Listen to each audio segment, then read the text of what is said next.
প্রিয় দর্শক বন্ধু, আশা করি সকলে ভালো আছেন।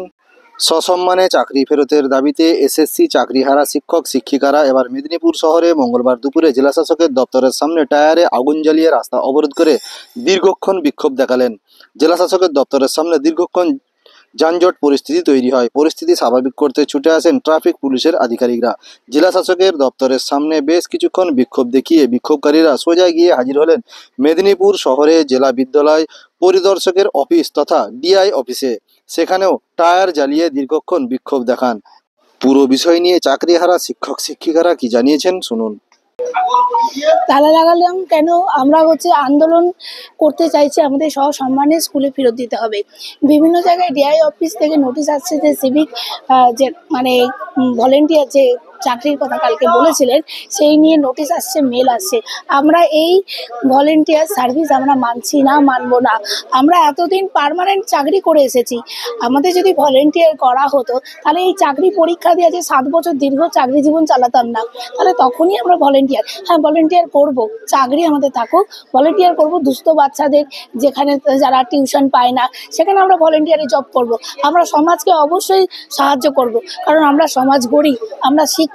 কিন্তু আমাদের রুজি রোজগার যেখানে বন্ধ হয়ে যাচ্ছে, কোর্ট অর্ডারে যেখানে স্পষ্ট লেখা আছে আমার চাকরি নেই, সেখানে আমি কোন মুখ নিয়ে স্কুলে যাব? আপনি মৌখিক আশ্বাস দিচ্ছেন, তার দায়ভার আপনি নিচ্ছেন কোথায়?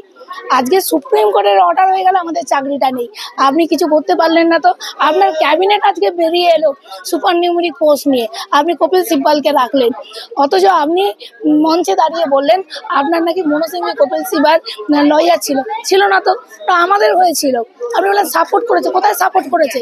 সাপোর্ট করলে তো আজকে আমরা এই জায়গায় থাকতাম না, আমরা ক্লাসরুমে চক ডাস্টার নিয়ে থাকতাম আমাদের ছাত্রছাত্রীদের সাথে।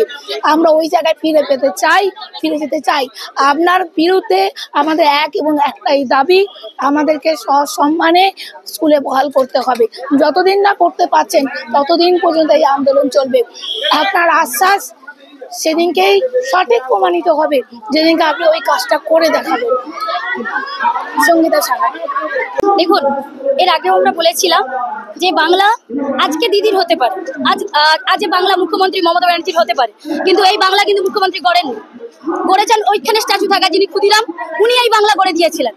এই বাংলায় দাঁড়িয়ে এর আগেও আমরা বলেছিলাম 7 এপ্রিলের আগে যে দিদি ললিপপ ধরানোর একটা জাস্ট বাহানা খুঁজছেন, গায়ে মাথায় হাত বুলিয়ে কোনো রকম ভাবে আমাদের আন্দোলনকে দমানোর চেষ্টা করেছিলেন। তো সেটাই উনি করলেন। উনি কাল একটা কথা বললেন যে আপনারা সবাই স্কুলে যান।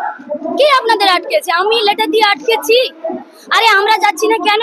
কারণ সুপ্রিম কোর্ট আমাদেরকে মানা করেছে, তাই যে আপনারা অযোগ্য। আমরা যোগ্য কি অযোগ্য সেটা প্রুভ করতে পারবে একমাত্র দিদি। আপনার কাছে সমস্ত ইনফরমেশন আছে। আপনি এর আগে ডিআই দ্বারা আমাদের স্কুলগুলো নিয়ন্ত্রিত হয়। ডিআই কে আপনি চিঠি করুন, যে সমস্ত হেড অফ দ্য ইনস্টিটিউশনকে চিঠি করুন, এই স্কুলে এরা এই টিচার হচ্ছে যোগ্য, ওনাদেরকে আপনারা পুনর্বহাল করুন। তাহলে এই সমস্যা ক্লিয়ার হয়ে গেল। যে উনি যদি HY কে চিঠি করে, আমাদের হেড অফ দ্য ইনস্টিটিউশনকে চিঠি করেন ডিআই থেকে, যে পুনরায় যে সকল শিক্ষক যোগ্য বলে ছিল ওনাদেরকে আপনারা আবার স্কুলে নিয়োগ করান, জয়েন করান, তাহলে আমরা সঙ্গে সঙ্গেই জয়েন করে যাব। ওনার মুখের কথা তো কোনো দাম নেই, কোনো মানুষের মুখের কথার কোনো দাম থাকে না। আপনি রিটেন দিন, আমরা গিয়ে জয়েন করে যাব। নাহলে দেখুন, এমন একটা পরিস্থিতি হয়েছে, সুপ্রিম কোর্টের রায় আমি বাতিল, আমি কাল স্কুলে চলে গেলাম, কাল আমাকে পুলিশ এসে অ্যারেস্ট করে নিল। কিসের জন্য? যে আপনি ল ভঙ্গ করেছেন, ল ভায়োলেন্স করেছেন। সুপ্রিম কোর্টের রায় আপনি বঞ্চিত, আপনি কি করে স্কুলে আসতে পারেন? আপনি কি করে স্কুলে শিক্ষকতা করতে পারেন? তাও আমি ভাবলাম যে আমি গেলাম, গিয়ে আমাকে জেলে ধরে নিল। এবার উনি এটাও প্রচার করতে পারেন যে বিরোধীরা স্কুল অচল হয়ে গেছে, তাই আমি ভলেন্টারি শিক্ষক বা স্বেচ্ছাসেবক শিক্ষক হিসেবে পাঠিয়েছি, বা শিক্ষকরা নিজের স্বেচ্ছায় গেছেন, কিন্তু বিরোধীরা চক্রান্ত করে আমার বাংলাকে অচল করার জন্য অযোগ্য শিক্ষককে পাঠিয়েছে বা জেলে ধরিয়ে দিয়েছে। উনি এই ধরনের কথা বলতেই পারেন। দেখুন, রাজনৈতিক শিকার সে আমরা প্রথম থেকেই হয়ে এসেছি। দিদি পারতেন যোগ্য অযোগ্য আলাদা করতে, এখনো তো ওনাকে বলা হচ্ছে। আজকে দেখুন, আজকে যে ভাইটাল নিউজ, এটা আপনারা আমি চাইবো যে বড় করে দেখাবেন। এক্ষুনি জাস্ট খবর হলো যে ক্যাবিনেট অর্থাৎ যে মিনিস্টার, যারা যে সকল মন্ত্রী মিলে সুপার নিউমেরিক্যাল পোস্ট অর্থাৎ ভ্যাকেন্সি আছে যতগুলো তার বাইরে, নিয়মের বাইরে, নিয়মকে ভঙ্গ করে এক্সট্রা ওনারা অনেক পদ তৈরি করেছিল।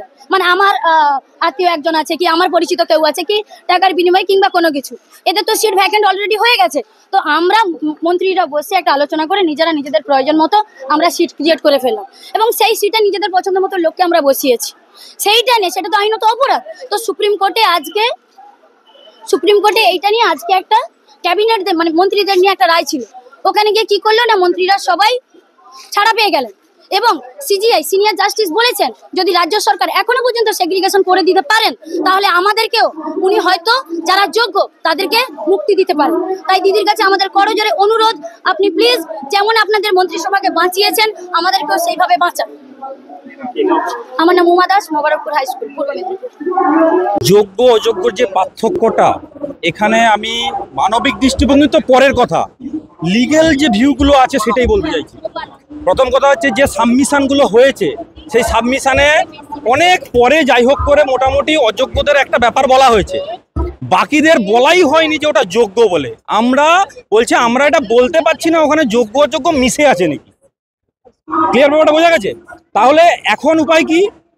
মিরর ইমেজ আছে কি নেই সে তো পরের কথা, নেই বলছে, কিন্তু আমাদের দৃঢ় বিশ্বাস এবং যে বেলা ত্রিবেদীর বেঞ্চে যেখানে এসএসসি সাবমিশন করেছে যে আমাদের মিরর ইমেজ রেখে আমরা ফিজিক্যাল ওএমআর ডিস্ট্রাকশন করেছি, সেইটা যখন হাইকোর্টে এলো ওই ক্রুশিয়াল পয়েন্টে কি করে মিরর ইমেজটা উড়ে গেল, এটা তো ক্রুশিয়াল পয়েন্ট।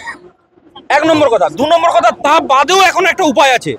সিবিআই যে ডেটাটা উদ্ধার করেছে ওই data total group C, group D, এটা হচ্ছে আরএলএসটি, 9, 10, 11, 12 এসএলএসটি, এই টোটাল 22 লক্ষ ওএমআর কে প্রকাশ করে দিক। আপনাকে যোগ্য অযোগ্য বাঁচতে হবে না, কোর্টই বেছে নিবে।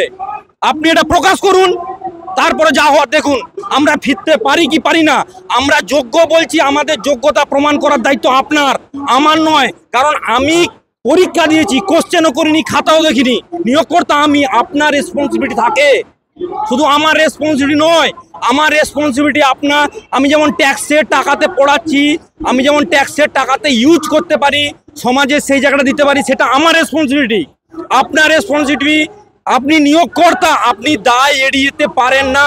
যেহেতু লিগ্যাল এক্সপ্লোর আছে, আপনি কেন এরকম ভাঁট বকছেন, ললিপপ দিচ্ছেন কেন? এটাই তো মূল কথা, আর তো কিছু নেই। ঘুরিয়ে পেঁচিয়ে ব্যাখ্যা করার কিছু দরকার নেই, এইটাই হচ্ছে বলা। Subhash Maity, Magura high school, Bankura. কাজ করতে হবে, এখানে এরা হাজার হাজার টাকা চায়, ঘুষ। এই ঘুষ দিতে হয় আমাদেরকে। একটা অ্যাপ্রুভাল করতে গেলে ঘুষ দিতে হয়, একটা করতে গেলে আমাদের ঘুষ দিতে হয়।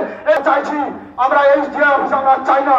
এই ডিএ অফিসের সঙ্গে আমাদের আর কোন শিক্ষা মহামান্য ডিএর কাছে বলতে চাই, আপনি যদি সত্যিকারের আমাদের জেলা শিক্ষা দপ্তরের মাথায় বসে আছেন, আপনি যদি সত্যিকারের যোগ্য একজন মানুষ হয়ে থাকেন, আপনি হতেও পারেন যোগ্য, কিন্তু আপনাকে দায়িত্ব মাননীয় ডিআই সাহেব আপনাদেরকে অনুরোধ করছি করে আপনি নিচে নেমে আসুন, আমাদের সাথে কথা বলুন, একটা সুস্থ আলোচনা করুন।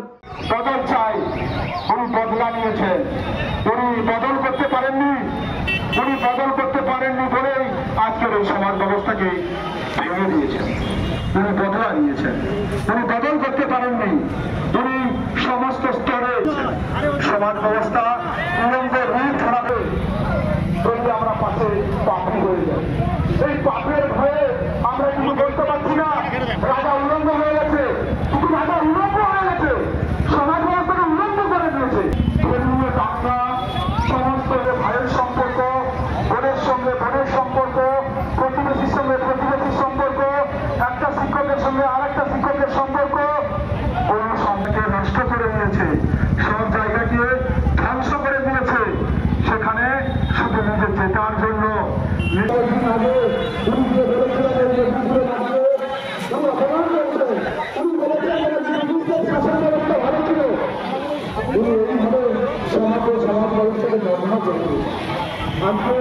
আমাদের যে সমস্ত আমরা তাই মাননীয় ডিআই সাহেব আপনাদেরকে অনুরোধ করছি করে শিখেনি, মেদিনীপুর কখনো হারাতে শিখেনি। তাই আমরা জানি আমরাই পারবো দ্বিতীয় আনতে। এই আন্দোলন ছাড়া কখনো এই সরকারকে আমরা কখনো এড়াতে পারবো না, কারণ আমরা জানেন